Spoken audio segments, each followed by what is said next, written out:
কথা কি, আজ থেকে দিনের 7-8 আগে খবরের কাগজটা খুলে একটা খবর যখন দেখেছিলাম, প্রথমে উপরে বড় করে হেডলাইনে, আমার চোখে তো জল এসে গেছে।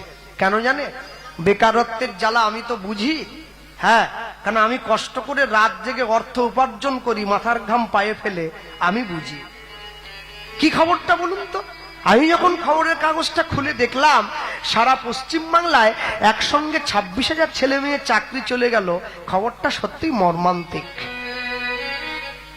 লোকে হয়তো আনন্দ পাচ্ছে, হাততালি দিচ্ছে, হ্যাঁ, কিন্তু একটা জিনিস কেউ চিন্তা করলো না, 26,000 পরিবার সম্পূর্ণ নিঃস্ব হয়ে গেল।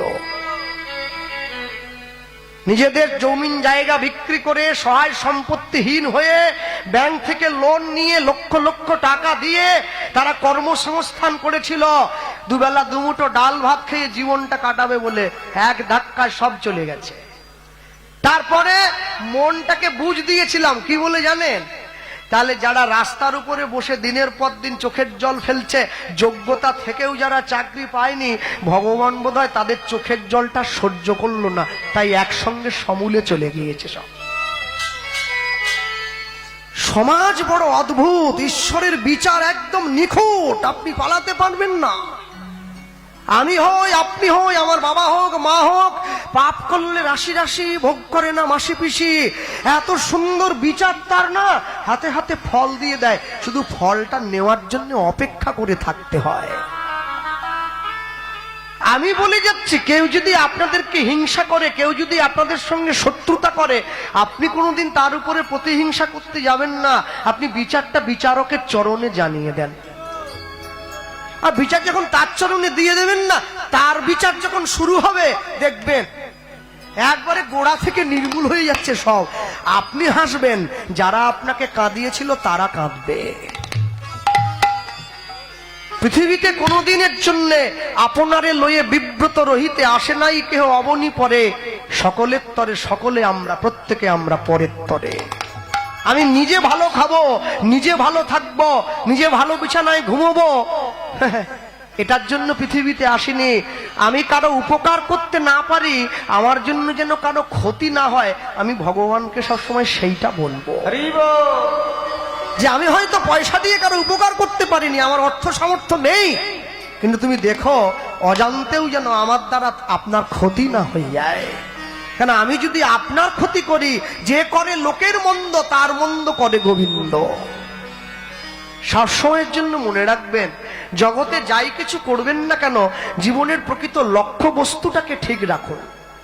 জীবনের লক্ষ্য বস্তু ঠিক না থাকলে, মাধ্যমিকের রেজাল্ট বেরিয়ে গেছে, 1 থেকে 10 জন ছেলে মেয়ে যারা সারা রাজ্যের মধ্যে প্রথম থেকে 1 থেকে 10 হয়েছে, তার মধ্যে 6টা ছেলে নরেন্দ্রপুর রামকৃষ্ণ মিশনের ছাত্র। যখন স্বামীজিদেরকে গিয়ে জিজ্ঞাসা করা হচ্ছে, কি করে আপনার মঠের ছেলেরা 1 থেকে 10-এর মধ্যে 6 জন ঢুকে পড়ল, স্বামীজিরা উত্তর দিচ্ছে, এই যে একটা বছর ওরা মাধ্যমিক দেবে, এই একটা বছর ওদেরকে আমরা মোবাইল থেকে দূরে রেখেছিলাম, ফলাফল সামনে দাঁড়িয়ে আছে। কষ্ট করেছে, কেষ্ট মিলে গেছে। কষ্ট করবে না, সুখ পাবে না। কোনো কিছু অর্জন করতে হলে আগে সেই অর্জন করার মতো জায়গায় গিয়ে দাঁড়াও। হ্যাঁ, আমি যে কীর্তন গাই, আমি শুধু নয়, যারা আমার মতো এখন কম নতুন প্রজন্মে আমরা যারা গান গাইছি, আমাদের মধ্যে নতুন একটা ভাব ঢুকেছে। কিরম জানেন?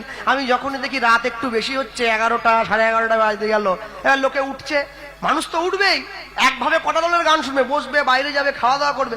আমি ভাবলাম এই যে লোক মনে হয় উঠে যাচ্ছে। আমি কি করলাম, আগা 5 তলা না পে রাধে রাধে জপা করো, তুমি তো দিব্যি ভালো চলছিল, ওটা গুঁজে দিলে দুম করে কি জন্য? লোক মন দিয়ে শুনছিল বসে। হ্যাঁ হ্যাঁ,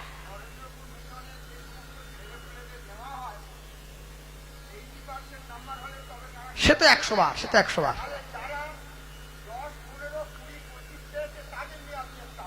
বেশ বলছি, নরেন্দ্রপুর মিশনের সেই ছেলেদের নেওয়া হয় যারা, হ্যাঁ, যারা 80% নম্বর পায়। কম নম্বর যারা পায় তাদেরকে তো নেওয়া হয় না। হ্যাঁ, এখন কথা হচ্ছে, না না, সব থেকে বড় আশ্চর্য হলো, যারা 15 পায়, যারা 20 পায়, তাদেরকে আশ্রমে মিশনে নেয় না, ভালো ছেলে মেয়েদেরকে নেয়। এখন কথা হলো, যে 15 পায়, যে 20 পায়, তাকে 80 পেতে বলা না বলেনি কেউ, তুমি 80 পাবে। কিন্তু যে 20 পাচ্ছে, যে 15 পাচ্ছে, সে নিজেকে নিয়ে অনুসন্ধান করছে না, কেন আমি 15 পেলাম, কেন ও 80 পেল। আমার নিজের জায়গাটা ধরতে হবে। আমি যদি নিজেকে নিয়ে নিজে গবেষণা না করি, তাহলে কিন্তু আমি নিজে কোনোদিন উপর দিকে উঠতে পারবো না। সব থেকে আশ্চর্য কি দেখুন, সব থেকে বড় আশ্চর্য হলো, মিশন খারাপ ছাত্রদের নেবে না। কেন নেবে না? একটা কারণে নেবে না। ভালো ছাত্রর পিছনে অল্প খাটলে ভালো নাম্বার পাওয়ানো যায়, খারাপ ছাত্রের পিছনে অনেকটা বেশি খাটতে হয়। সব থেকে বড় কথা কি জানেন? আমার কথায় রাগ করবেন না, গাধা পিটিয়ে কোনোদিন ঘোড়া তৈরি করা যাবে না। সব থেকে বড় আশ্চর্য কেন জানেন? সব থেকে এইটাই আগে দেখতে হয় যে গাধা সারা জীবন পরিশ্রম করে যায়। কেউ যদি বলে পরিশ্রমী সাফল্যের মূল, তাই যদি হবে, তাহলে যে গাধাটা সারা জীবন পরিশ্রম করে গেল, চিনি বস্তা পিঠে নিয়ে বইল, মালিক কোনোদিন তাকে বলল না যে তুমি তো সারা জীবন পরিশ্রম করলে, আজকে তোমাকে একটু শরবত করে দিচ্ছি, তুমি খেয়ে দেখো। কেন? ওর লক্ষ্যহীন পরিশ্রম, ওর পরিশ্রমটা লক্ষ্যহীন। আমার বাবা বলতেন, তুমি যখন পরীক্ষার হলে গিয়ে টুকলি করবে, নোট করবে, যে সময় বসে তুমি বাড়িতে টুকলি লিখবে, ওই সময় যদি তুমি পড়াটা পড়ো, মুখস্থ হয়ে যাবে তোমার। কিন্তু আমি তো পড়াশোনাকে গুরুত্ব দেই নাই, গুরুত্ব দেই নাই বলে পড়াশোনার থেকে দূরত্ব বেড়ে গেছে। আমি 15 পেয়েছি, আমি 20 পেয়েছি। আর তাদেরকে ভালো হওয়ার দায়িত্ব। সব থেকে বড় আশ্চর্য হচ্ছে, আমি নিজেকে নিজে ভালো রাখতে গেলে সবার আগে নিজের চিন্তাটা নিজেকে করতে হবে, যে আমি কি করলে নিজেকে উন্নতি করতে পারবো। তার জন্যে যারা উন্নত হয়েছে তাদের দিকে আমাকে লক্ষ্য দিতে হবে। আমি তা যদি লক্ষ্য না দেই, তাহলে আমাকে উন্নতি কেন কি করে করবেন আপনি? যার বিবেক সাড়া না দেয়, তার কোনো উপদেশে কোনোদিন কাজ হবে না, শত উপদেশেও কাজ হবে না। সবার আগে বিবেকটাকে সাড়া দিতে হবে। কেন জানেন? সব থেকে আশ্চর্য, যে ছেলেটা অঙ্কে 100 পায়, দিনে 24 ঘন্টার মধ্যে দেখা যায় 10 ঘন্টা পড়ে। আর যে ছেলেটা অঙ্কে 5 পায়, বছরে 2 দিনও অঙ্ক বইটা নিয়ে বসেনি। তাহলে দায়ী কে হবে? যে 100 পেয়েছে সে না। তাহলে যে ছেলেটা 5 পেল, ওর বাবা মা কি ওকে শিক্ষা দেয়নি? ওকেও শিক্ষা দিয়েছে। ও বাবা মার কথাটা কানে নেয় নাই, পিতামাতার কথাকে মূল্য দেয় নাই, মানুষের কাছে প্রশ্ন করছে আমি কোথায় গেলে গৌড় পাবো। আর লোকটা হাত ধরে বলে উঠছে, যাও, এই যে মাটির রাস্তাটা দেখছো, এই মাটির রাস্তা ধরে একটা সোজা রাস্তা চলে গেছে, এরপরে একটা নদী পড়বে, নদীটার পাড়ে যে গ্রামটা আছে, সেই গ্রামটার নাম নবদ্বীপ। সেই গ্রামে তুমি গৌড়কে পেয়ে যাবে। কি বললে? যে গ্রামের পাশ দিয়ে গঙ্গা বয়ে গেছে, সেই গ্রামটার নাম নবদ্বীপ। বলে হ্যাঁ। তাহলে তো ডায়মন্ড হারবারের পাশ দিয়ে গঙ্গা চলে গেছে, ওটাও কি নবদ্বীপ ধরবো? বলে না, ওটা ধরবে না। তাহলে কোনটা ধরবো? বলে যে গ্রামের লোকের মুখে সব সময় গৌরের নাম হয়, সেই গ্রামটার নাম নবদ্বীপ। যে গ্রামের লোক শয়নে স্বপনে নিশি জাগরণে গৌরকে ভালোবাসে, সেই গ্রামটার নাম নবদ্বীপ। আসতে না, উনি আমার পিতৃতুল্য, আমাকে খুব ভালো একটা শিক্ষা দিলেন। এখানে একটা কথা মনে পড়ে, আপনার কথাটা শুনে আমার বাবা আমাকে বলতেন, জানিস কৃষ্ণ, যে মুখে হরি নাম হয়, যে মুখে কৃষ্ণ নাম হয়, যে মুখে ভগবানের নাম হয়, সেই মুখ যদি বিড়ি তিরঙ্গা তামাক গুটকা সিগারেট শিখর বিমল কাটা খৈনি খায়, ওকে মুখ বলেনি, ওকে বলে ভাগাড়। তার বাবা তো মরে গেছে 15 বছর আগে। তাহলে আমি যদি বাবার কথাটা গুরুত্ব না দিয়ে আমি যদি রাস্তায় দাঁড়িয়ে ডিম চাউমিন খাই, আমি কিন্তু কীর্তন করতে আসবো, আপনি গান শুনবেন, হাটে 10 টাকা দেবেন, যার ভালো লাগলো সে প্রণামটাও করে চলে গেল। কিন্তু একবার দেখতে হবে, আমি ঘুষটা খেয়ে নিলাম, সহ্য করতে পারবো তো? ভগবানের নামের সঙ্গে আমিষ চলবে না। কেন? নিজেকে যদি কষ্ট করে উপরের দিকে তুলতে না পারো, তাহলে কোনোদিনের জন্য তুমি সফলতার মুখ দেখতে পাবে না। সফল হতে গেলে কষ্ট করতেই হবে। সফলতা অর্জন করতে গেলে যে কোনো পথে আপনাকে ত্যাগ স্বীকার করতে হবে। ত্যাগ হইতে শান্তি তুমি লোভিবে নিশ্চয়।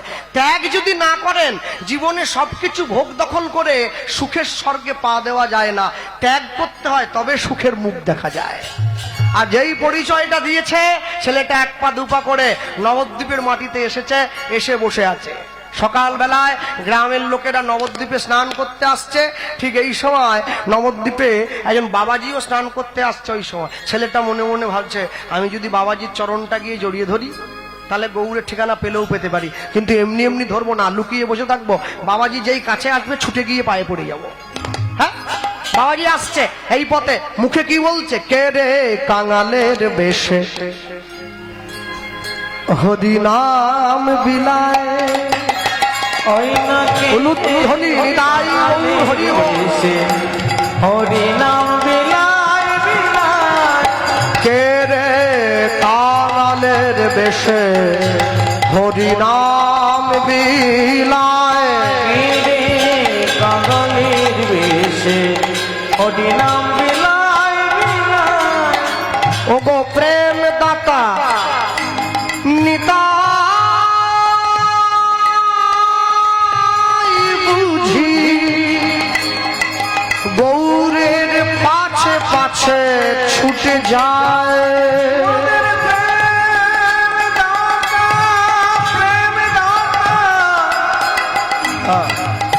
নিতাই বুঝি নিতাই বুঝি গৌরের পাছে পাছে ছুটে যায়, মোদের প্রেম দাতা নিতাই বুঝি গৌরের পাছে পাছে ছুটে যায়, মোদের প্রেম দাতা নিতাই বুঝি নিতাই বুঝি গৌরের পাছে পাছে ছুটে যায়, কে রে কাঙালের বেশে হরি নাম বিলায় বিলায়, কে রে নিতাই গৌর হরি বল, হরি নাম বিলায় বিলায়, কে রে কাঙালের বেশে।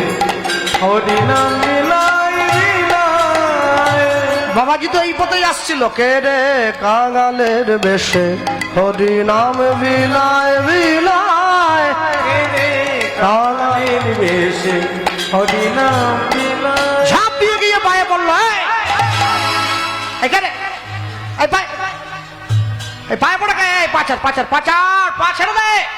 বাবাজি মনে মনে ভাবছে সকালবেলা মনে হয় ভিক্ষা টিক্ষা চাইছে। এই খোকা, এই চান করতে এসছি, পয়সা করে আনিনি, চান করে ঘরে গিয়ে পয়সা দেবো, ছাড় পা ছাড় পা ছাড়। অনেক করে বলার পর যখন পাটা ছাড়েনি, এইবারে ছেলেটা তাকিয়ে বলে উঠছে, বাবাজি ছেলেটার দিকে বড় বড় চোখ করে বলে উঠলো, চোরের মতো পাটা জড়িয়ে ধরলি, পাটা ছাড়। এই চোর বলে দিয়েছে, পাটা ছেড়ে দিয়েছে। উঠে দাঁড়িয়ে বাবাজির দিকে তাকিয়ে বলছে, মুখ সামলে কথা বলুন, বিনা দোষে অপরের বাড়ির ছেলেকে চোর বলছেন, এত বড় সাহস আপনাকে দিল কে? এইটুকু ছেলে তোর কাছে আমি শিখবো কার সঙ্গে কিরম করে কথা বলবো। বেশ করেছি বলেছি, আবার বলবো, তুই চোর তুই চোর তুই চোর। যেই তিনবার বলেছে না, ছেলেটা উঠে দাঁড়িয়ে বাবাজিকে বলছে, আসলে বাবাজি কি জানেন, দোষ আপনার নয়, দোষ আপনার জন্মের। আমার জন্ম তুলছে, দেখবি লোক ডাকবো, দেখবি। যেই দুজনে মিলে কথা হচ্ছে, গঙ্গার পাড়ে অনেক ছেলে মেয়ে জড়ো হয়ে গেছে। বাবু যত বলে পারিষদ বলে তার শতগুণ, 2 বিঘা জমি, বিশ্বকবি রবীন্দ্রনাথ। হ্যাঁ, সামনে উঠে দাঁড়িয়ে বলে উঠলো, কি হয়েছে বাবাজি, দাঁড়াও, ও আমার জন্ম তুলে কথা বলছে, এত বড় সাহস কে দিল ওকে? এই তুই যে আমাকে চোর বলছিস, তুই আমাকে বল আমি কি চুরি করেছি, বল আমাকে বল। ছেলেটা বলছে, আসলে কি জানেন বাবাজি, দোষ আপনার নয়, আমি আগেই বললাম। কেন জানেন, যে নিজে যেমন সে অন্যকে মনে করে তেমন। আমি নিজে চোর, তাই সবাইকে দেখলে আপনার চোর চোর মনে হয়। আমি চোর, আমি চোর, বল আমি কি চুরি করেছি, বল বল। বলে দেখো, আমি যদি সবার সামনে দাঁড়িয়ে এক্ষুনি বলে দেই না তুমি কি চুরি করেছো, এই এত ভরা সভায় তোমার যেটুকু সম্মান ছিল ওটা কিন্তু থাকবে না, ধুলোয় মিশে যাবে। আচ্ছা বল না। বাবাজি মনে মনে ভাবছে, এইটুকু ছেলে আমার ব্যাপারে কি আর জানবে। কানটা বাড়াও, কানটা বাড়াও, কানটা বাড়াবো। কানটা নিয়ে এসেছে। ছেলেটা বাবাজির সামনে দাঁড়িয়ে বলে উঠছে, শোনো, দাপর যুগে ভগবান কৃষ্ণের গরু চুরি করেছিলে বলে কলিযুগে ভগবান তোমায় ন্যাড়া করে ছেড়ে দিয়েছে, আমি সব জানি। আর চুপ কর। আরে আস্তে আস্তে আস্তে আস্তে আস্তে আস্তে আস্তে আস্তে। বাবাজি মনে মনে ভাবছে, এইটুকু ছেলে আমার হাড়ির খবর জানলো কি করে? কার পায়ে পড়েছে? হরিদাস। সৃষ্টিকর্তা ব্রহ্মা দাপর যুগে ভগবানের 9 লক্ষ ধেনু চুরি করেছিল, কলিযুগে হরিদাস হয়ে চুরির ঋণ শোধ করছে। দিবানিশি 3 লক্ষ হরিনাম গাইছে, ছেলেটা গিয়ে তার পায়ে পড়েছে। হরিদাস ঠাকুর মনে মনে বলছে, এতটুকু ছেলে আমার ব্যাপারে সব। এই আর কি জানিস রে? আরো অনেকটা জানি, সব বলবো না? সব বলতে হবে বাবা, চুপ করো। কি চাই বলো? 50 টাকা দেবো, 100 টাকা দিচ্ছি, চাল 2 কিলো দিয়ে দেবো। বলে না, ওসব কিছু চাইনি। তাহলে কি নেওয়ার জন্য আমার পায়ে পড়লি? বলে আগে তুমি আমায় কথা দাও, আমি যেটা চাইবো তুমি সেটা আমায় দেবে। আগে হাতটা বাড়ি দাও, কথা দাও। হ্যাঁ, দাদু গিয়ে নাতিদের সামনে বসে বলছে, বলো তোমাদের কি চাই? বড় নাতি বলে আমার জামা প্যান্ট চাই, মেজো নাতি বলে আমার সুন্দর একটা গাড়ি চাই, ছোট নাতি ছুটে এসে বলছে আমি কিচ্ছু নাহি চাই, শুধু মানুষ হতে চাই। দাদু বলে এতদিন পরে সঠিক জিনিসটা চেয়েছে। হরিদাস ঠাকুরের সামনে বসে 11 বছরের বাচ্চা ছেলে আগে হাতে হাত দিয়ে কথা দিয়ে নিচ্ছে, কি চাই? হ্যাঁ বলো। হাতটা যেই ধরেছে, বাসুদেব দত্ত বলে উঠছে, শোনো বাবাজি, সাধু যদি কথা দিয়ে কথা না রাখে তার সাধুত্ব চলে যায়। মুনি যদি কথা দিয়ে কথা না রাখে তার মনন টলে যায়। বৈষ্ণব যদি কথা দিয়ে কথা না রাখে তার বৈষ্ণবতা চলে যাবে। ভক্ত যদি কথা দিয়ে কথা না রাখে তার ভক্তি চলে যাবে। মানুষ যদি কথা দিয়ে কথা না রাখে তার মনুষ্যত্ব চলে যাবে। দাও, কথা দাও। বাবাজি মনে মনে ভাবছে, এইটুকু ছেলে কি আর চাইবে, দিয়ে দে, কথা দিয়ে দে। হাতটা বাড়িয়ে দিয়েছে, হাতে হাত দিয়ে কথা দিল। বাসুদেব দত্ত হরিদাস ঠাকুরকে চাইলো। কি চাইলো জানো? ওটা বিশ্ববাসী অবাক হয়ে গেছে। চাইছে গৌর প্রেম, গৌর প্রেম চাইছে। প্রীতি প্রীতি রতন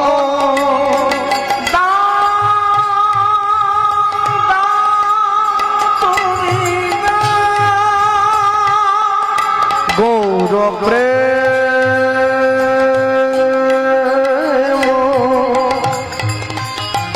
প্রীতি রতন তুমি দাও, তুমি দাও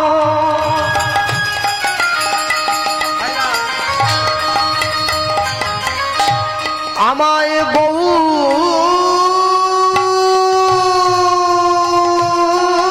প্রেম দাও, আমায় গৌর প্রেম, গৌর প্রেম of Preity Preity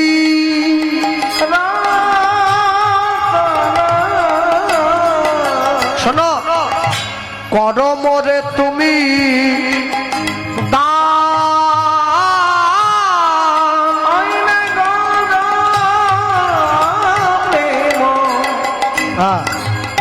Preity Ratan of তুমি মনে করো, তুমি মনে করো বাসনা পুরাও, আশা মিটাও, রাখো গো বৈষ্ণবের সম্মান। বাসনা বাসনা পুরাও, আশা মিটাও, রাখো বৈষ্ণবের সম্মান। তুমি কৃপা করে দান করো হে, তুমি কৃপা করে দান করো হে, তুমি কৃপা করে দান করো হে, তুমি কৃপা করে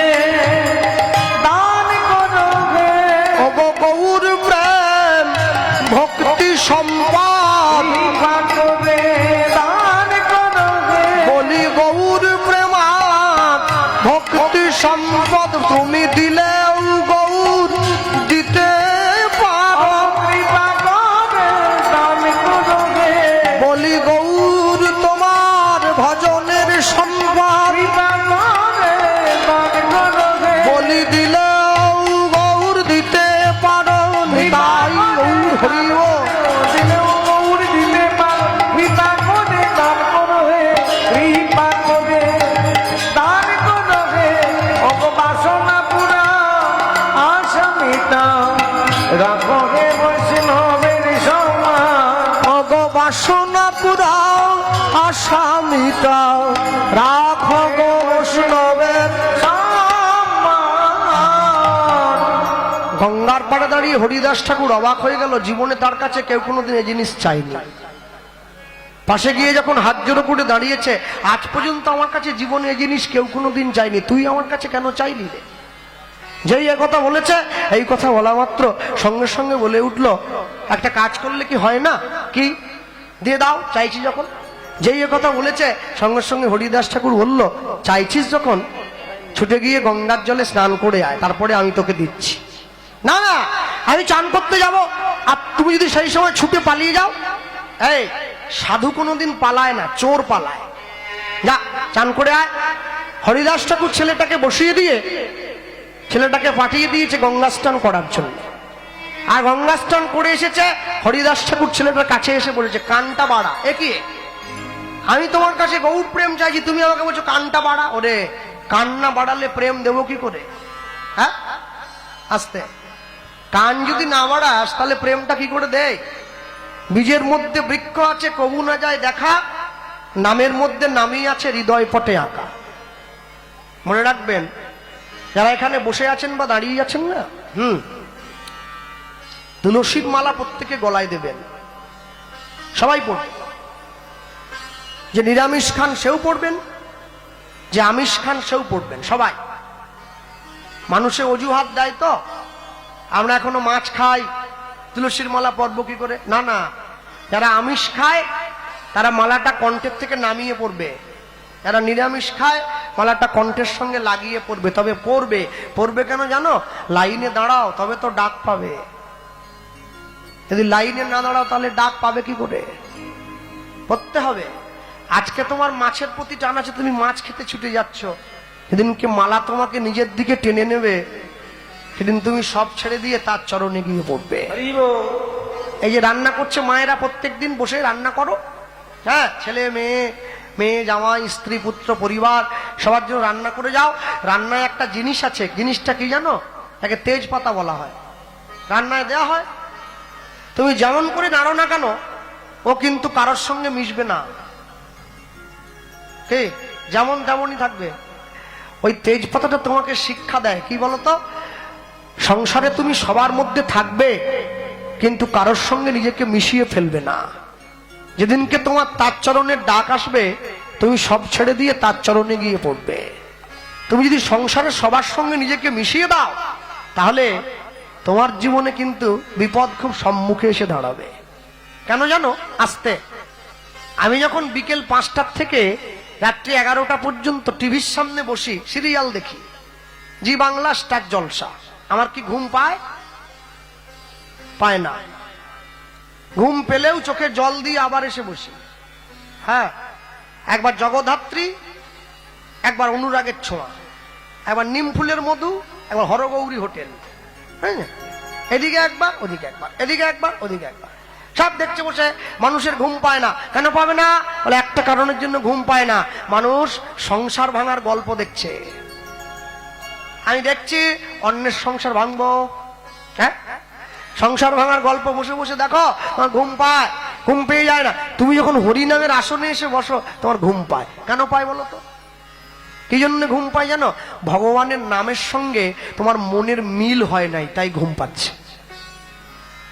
নামের সঙ্গে মনের মিল হলে তোমার কোনোদিন ঘুম পাবে না।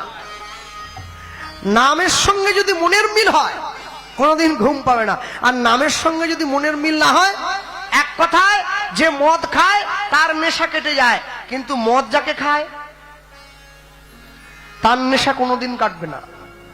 যে সংসার করে সে সংসার থেকে বেরিয়ে যেতে পারে, কিন্তু সংসার যার মধ্যে ঢুকে পড়েছে সে কোনোদিন বেরোতে পারবে না। দেখবে আমাদের বাড়িতে সংসারে কিছু কিছু লোকেরা আছে, দাদু হোক, দিদিমা হোক, মা হোক, বাবা হোক, মাঝে মাঝে বলে আর থাকবো নি সংসারে, বেরিয়ে চলে যাবো, তোদের এই জ্বালা আর ভাল লাগেনি, ঠাকুর আমাকে তুমি কাশিতে নিয়ে চলো, আমাকে নবদ্বীপ, জীবনে যাবেনি। যারা বলে ওইগুলো মুখে, আপনি নিশ্চিন্ত থাকুন ও কোনোদিন যাবেনি। যে বলে না তার চলে যাওয়ার ভয় আছে, যে বলছে আমি যাব খবরদার।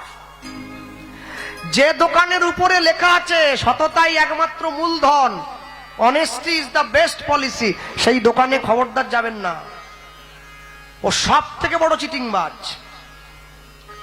হ্যাঁ, তোমাকে লেখে বলতে হচ্ছে তুমি সৎ, যে সৎ হয় তাকে আবার লেখে বলতে হয় নাকি? মানুষে তার দোকানে ঢুকে ব্যবহার, আচরণ, কথাবার্তা শুনলে বুঝে যাবে তুমি সৎ না অসৎ। কেন? ভালো মানুষ চেনা যায় হাতে আর পায়ে, মন্দ মানুষ চিনে নাও বচনের গায়ে। যে খারাপ ব্যক্তি হয় তার ভাষাটাই খারাপ। কে? তোমরা যখন বাড়িতে ঘুমো, তোমাদের যাদের ঘরে ঠাকুর ঘর, যাদের ঘরে ঠাকুর ঘর আছে, মন্দির আছে, তোমরা ঠাকুর ঘরে ঢোকার সময় কি জুতো পরে ঢোকো? ঢোকো? ঢোকো না তো? তাহলে ঠাকুর ঘরে ঢোকার সময় জুতো পরে যদি না ঢোকো, হরিনামের আসনে জুতো পরে উঠে আসছো কি করে?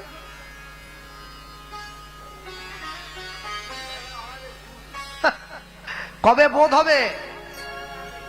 সব জানে লোক, কেউ পরে আসবে কেন? আরে আমিও তো সেই দলে পড়েছি। ঠাকুর মশাই আমাকে হাতে ফুল দিয়ে দিয়েছে, পুষ্পাঞ্জলি দিচ্ছি, বল মন্ত্র বল, অপবিত্র। ঠাকুর দাঁড়িয়ে ঠাকুরের দিকে, আমি অপবিত্র বলে, ওদিকে কি দেখছিস? জুতো জুতো জুতো। ঠাকুর মশাই বলে, তুই ঠাকুরের কাছে পুষ্পাঞ্জলি দিচ্ছিস, তুই জুতো দেখছিস?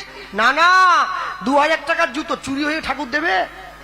যে আবার জুতো চুরি করতে এসছে সে টোকে টোকে আছে। কখন বলো দেখি? যখন ফুলটা ছুঁড়ে দিয়ে আমি প্রণাম করব, সে সেই সময় পরে পালাবে, ও রেডি। আর যে আমি প্রণাম করছি ও পরে সেই সময় পালিয়ে গেছে।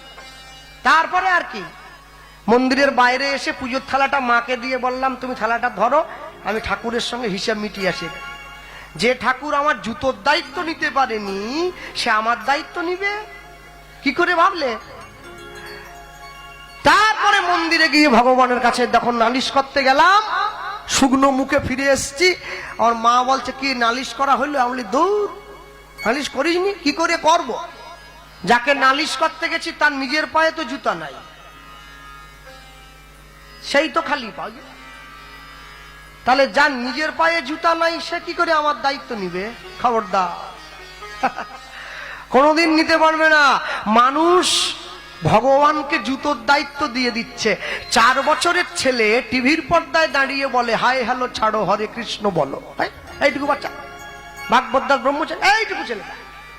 লোকে আমাকে ভিডিওটা পারি, দেখো কৃষ্ণদা ওর বাবা মা ওকে কি ট্রেনিং দিয়েছে। 4 বছর বয়স, ও বলছে হাই হ্যালো ছাড়ো। কাকে বলছে? নেহা কক্করকে গিয়ে বলছে, হাই হ্যালো ছাড়ো, হরে কৃষ্ণ বল। আরে তুই আনন্দ পাসনি, তুই দুঃখ কর। বলে কেন? 4 বছরের ছেলে হরে কৃষ্ণ বলে, তোর দাদুর বয়স কত? বলে 80, পাড়ার মোড়ে বসে তাস খেলে, লজ্জা করেনি তোর? যার বলার দরকার নেই সে বলে, যার বলার দরকার সে তাস পিট হচ্ছে। বলে আমার এখনো অনেক বাকি আছে।